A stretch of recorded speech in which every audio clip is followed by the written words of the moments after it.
Okay, I'm recording. Okay, hi. Okay. Hi, my name's Robert. I'm Angela. Chris. Okay, you guys go ahead and tell about your experiences, what you felt and thought of the villa. I think everything started for me and Angela here in the servants' quarters. Don't you think? Where's the servants' quarters? You know where the stairs were that the servants went up on that side? Where the guy hung himself. And we were like, there was something that guy that hung himself. And we pointed exactly to the same spot at the same exact time. And I did a recording on things, and I ended up catching something that said, "That's me." I have this, I don't know, I sensed that somebody was either, they hung themselves or got hung in that spot right there by the stairs. It was a very heavy feeling, and so I knew something bad had happened. Usually when it's heavy, it's something that's not turmoil or something like that. Even before we got there, both me and her said there was a little girl in the window and pointed to the area. On the back side of the house, and we looked up, and I said, "There's a little girl right there," and we both pointed to her at the same time. Mm-hmm. So, just before we went in there, we knew that there was lots of presence of things in there. Psychology explains, that if two people experience the same phenomenon, that it's most likely provable that it's not just a supernatural matter, that there's actual fact to it. There's no such thing as a shared delusion, so you're right to account. You have to be able to share the same delusion, I guess. I think Chris, when he was down there with Angela, he started feeling really hot. Oh, talk about the hot? Okay. So, Chris and I and Ken, is that who was down there? Ken, we were all downstairs, and we had the meter.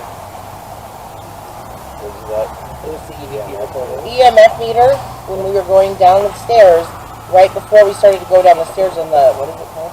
The doorway. Yeah. There was a very high reading. It went all the way, it kept flashing red, hitting red. And every time anybody went into that area, like all of us went there was always a higher reading than one spot. Where was this? At the very top of the basement stairs. At the very top. Right in the threshold. But once you pass that threshold of the top of the stairs, it was relieved. Like the feeling just, it went away, and the meter went completely down to nothing. Yeah. And then you got to the bottom of the stairs, and then I don't know what happened. Well, when I first went down the stairs, I didn't have any EMF reading at the top of the stairs, but in the far back room, it really picked up for me, and then pretty much followed me to the top of the stairs, and then we were all getting high readings at the top of the stairs when we crossed that threshold. Yeah. And then again, not really anywhere in the basement, but that far back room. Actually, in that same spot he's talking about, I ended up catching something saying, "They're coming." I don't know what it meant, but I know that when she was in there, she felt this really sharp pain in her stomach. And yeah, my stomach was in knots. Like, that was after I felt like I was on fire. So, but when I went down there with Chris and Ken, we started to go into the back room where they were getting the high readings at. And the minute I stepped into that back room, I don't know, from my feet all the way to my head, I felt like my whole body, like my core, was literally burning on fire. And I started sweating, and I was clammy, I was freaking out, and I took off running upstairs, and I went directly outside, and I talked to Dave and his wife, and I was sweaty, and they felt my head, and I felt like I was burning on fire. And come to find out, the next morning when there was light, and it was light down there, it looked like there was an infirmary that they had put brick over to cover it up, right on the right side of where I was standing, when I actually felt like I was on fire. I think it was because she was a female, in that sense of like childhood and everything else. She felt that a lot more present than myself. Yeah, and that feeling was very, I don't know, my whole core was on fire, and it was very scary. And then on my way up, I just had this flash, and I saw this young girl. I don't know if she could have been anywhere from like 10 to 13 years old, possibly. And she had a very light blue dress on, and like this white thing that covered over the top. Like, I don't know if it was an apron or whatnot. And she had blood just from like her private areas all the way up, almost to her neck, just covered in blood. And she had the look of like holy terror on her face. Like, it was like she was scared, and all the she was scared, and she didn't know what was going on, and all that fear in her eyes I could see. And then, I ran upstairs. What did the girl look like? She had either blonde hair or strawberry blonde hair, but when I went upstairs later, I found out from the owner's husband that he had also seen the same girl downstairs too. Described her just as I had described her to him. And which I I know thought me was and her odd. both thought we saw her right in that window. Not so much physically, but we could get like a mental picture of what she looked like. Yeah. I know later on towards the night, Angela and Chris were sleeping upstairs, and And you kept waking us up. well, Dave's wife was actually down in another room. Oh yeah, wait, hold on. But at the same time that I was on fire, the little thing, the spirit box upstairs, at the same time it said fire. That I came up the stairs. Yep. Is that how I don't even know. Yeah, and I know Oh, the yeah. same time that happened, Yeah. when she was at the top of the stairs, they were still playing with the spirit box, and something said hairs that played with her hair. Oh yeah, there was somebody playing with my hair when we were sleeping, and I was freaking out because you're like, Chris is like, it's just gravity, go back to bed, and my hair's going like this, and I'm like, yeah, gravity's down. What are you talking about? I tried. I didn't personally see or hear too much when I was there.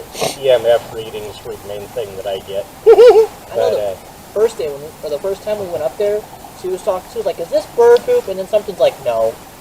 I don't know. Go ahead. What were you saying? that was about it.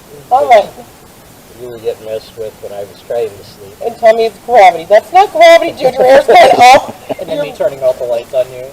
Yeah, and shutting the door. I didn't shut the door. Well, somebody shut the door when we were up there.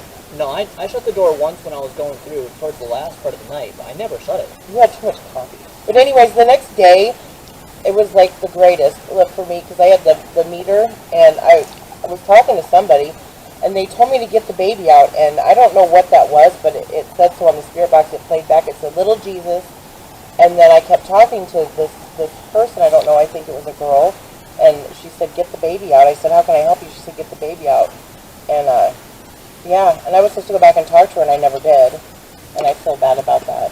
So yeah, I know there's when we were that. downstairs, I ended up feeling something, and I could get like a general idea where it was. And I kept having him like point the spirit box to where it was so it could talk. And he kept trying to talk to us, whatever that figure was down in the room. And you know, we would get like little tidbits, but nothing really clear.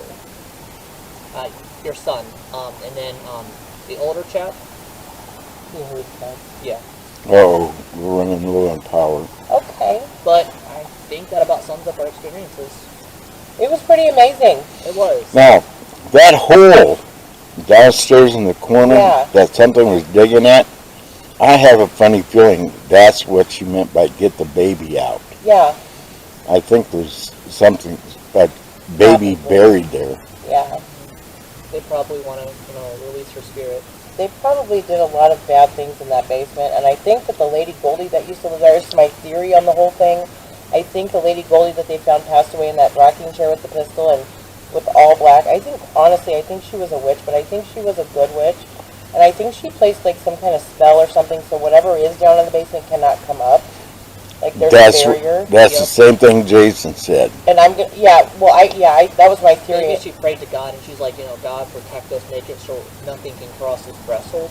And I Yeah, think she was sitting there with her pistol to protect whatever was in there. The little girl or whatever's upstairs. yeah. Jason is a Wiccan, Yeah. and he went down there and he came back up, and he thinks the same thing, that Goldie put a spell or something on that door Mm-hmm. to keep whatever's negative down there.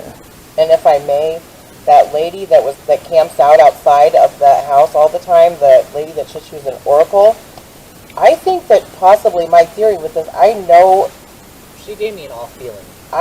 she was back there and I didn't know the story behind it until afterwards, but we heard that she sets out and asks people that go in there as groups if she can go in with them.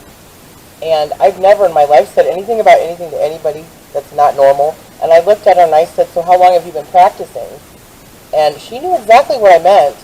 And she said, "That's what the demons tell me is I'm a witch." And I'm like, "Oh shit." And it occurred to me that possibly, maybe she wants to get in there to undo that spell is what my theory is. Because Yeah. she did not have a good She gave vibe. me a bad And I feeling, think too. that she practiced probably black magic is what I think. I don't know.